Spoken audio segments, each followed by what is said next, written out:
And welcome back as we continue our St. Paddy's Day broadcast.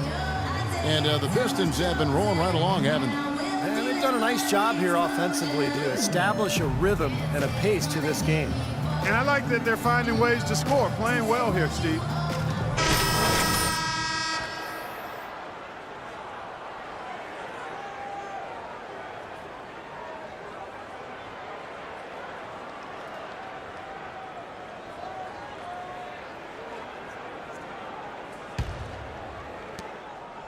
Timberwolves trail by 11. And now let's check out the lineups courtesy of Gatorade, all fueled up and ready to go. Here's the second quarter of play. And so in the game for the Timberwolves, in the backcourt, Rubio and Muhammad. Green is out there with Wiggins, and it's Jang in at the 5 spot. You might not think of him as a laser three-point shooter, but that shot was there for him, and he had to take it. Let's go to our sideline reporter, Doris Burke. Doris, what do you have? Thanks, Kevin. The dude in their last matchup against the Nuggets was superb. He ended with 25 points and added a few rebounds as well. This was the latest chapter in what has been a stretch of very good outings for him. Will we see another one tonight, Kevin? Thanks for the great report, Doris. Guys, the way he carried them that night, Clark, I thought was truly incredible. Absolutely. I mean, he did the work of several players in that game. He really didn't need much support at all. But they shouldn't count on that type of performance again tonight, Clark. I mean, his teammates need to be prepared to carry a little bit more of the load. They double him with Wiggins. Dinwiddie passes to Chan. That's good. And now a 12-point Detroit lead. They're leaning on that mid-range shot right now. That's 6 of their last 10 points from that area.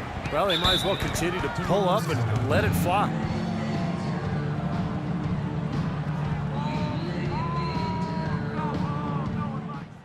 Hey, guys, they're going under every screen. So let's set more pick and rolls. If they go under the screens, we should have wide open shots. Minnesota making some changes. Anderson comes in for Jeff Green. And Stockton subbed in for Shabazz Muhammad. And Detroit with a change here, too. Greg Monroe, he's checked in for...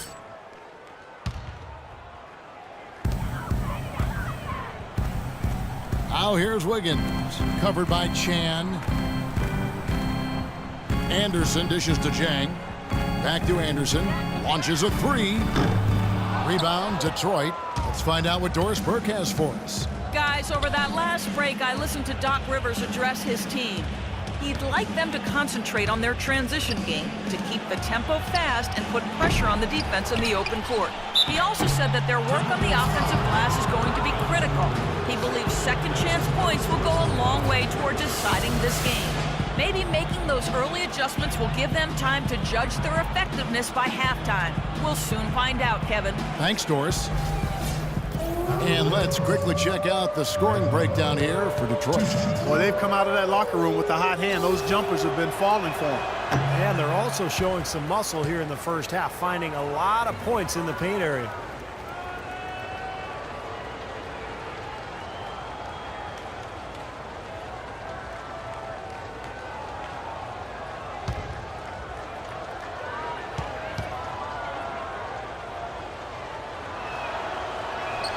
And he sinks the second. Here's Rubio. He hasn't scored yet. That, I'm sure, will change. Feeds to Wiggins.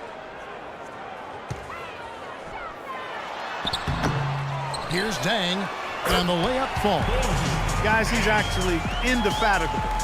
He never gives in, never gives up on a play, and that's what it takes to be a great offensive rebounder. You've got to be relentless. Screen by Monroe. Off the screen. No good from Chan. Yeah, no excuses there. Got a really good look at the basket. Oh, ridiculous move. Tore it down that time.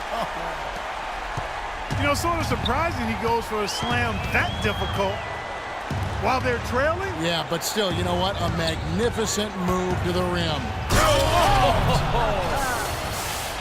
Oh, with that last huddle, you could see the coach was addressing how they were going to make a tactical adjustment. And after the coach does something like that, it's on the players now to lock in and follow the lead and execute.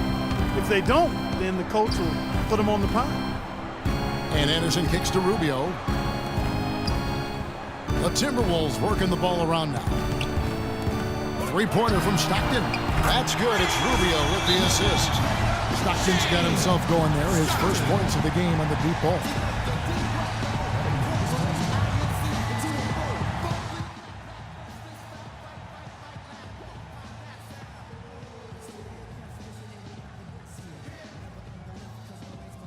And the Timberwolves making a change here. While we have a moment here, let's reveal the teams that have been holding opponents to the fewest points this month. The Pistons, number 1. Yeah, they've been on a defensive tear lately, allowing so few points, and I think it's the energy with which they play.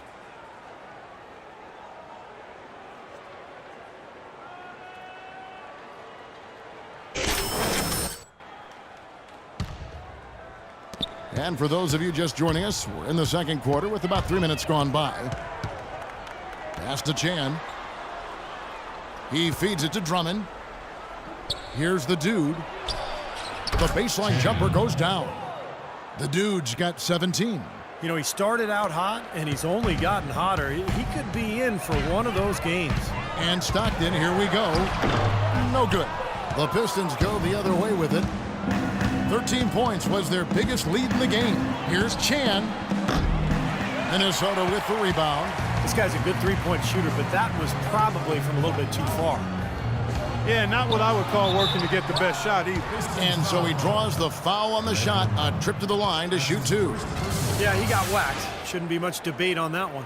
Yeah, that was as straightforward as it gets, guys. The Timberwolves shooting their first free throws of the game on this trip to the line. Well, solid numbers for this club from the free throw line this season, shooting about 77% collectively. And they've made progress in that department from last season. That's the way to shoot the rock.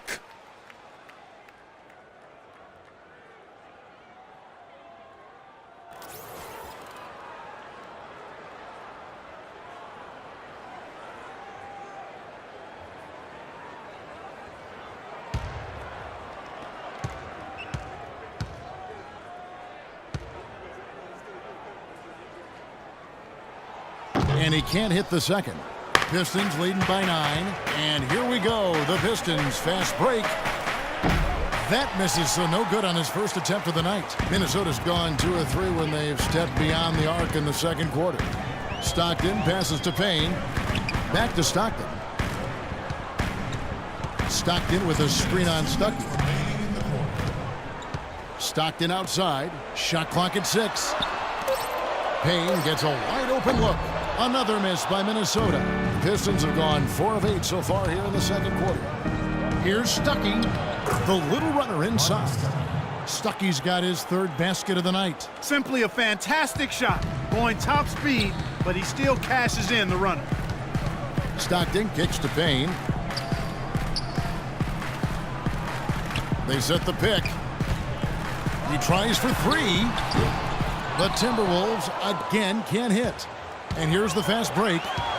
Here's Gray. Can't get it to go. So Minnesota will take it the other way. We've got 1:13 left to play here in the second quarter. And Stockton, here we go. Now here's Wiggins.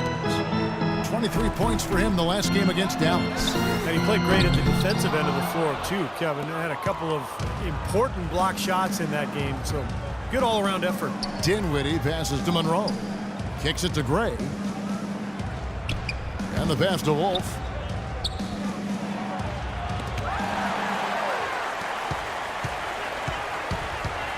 Now here's Wiggins.